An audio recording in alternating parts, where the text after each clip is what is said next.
Assalamu alaikum. Hello everyone. Welcome back to my another video. In this video, how to print a logo on every page in Excel.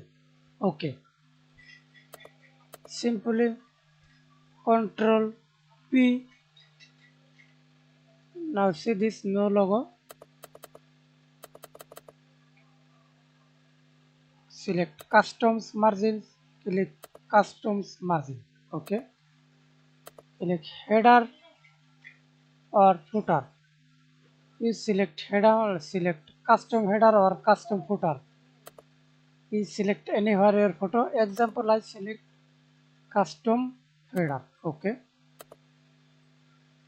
See, select the logo left, center, right. I select center selection. Now see this insert picture. Click here from a file or browser. I select from a file.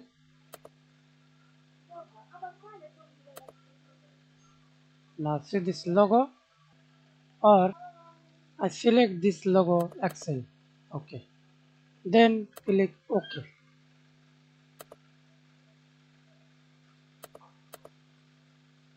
Now see this every page this logo. Thanks for watching video. Please subscribe to my channel, like, comment, share.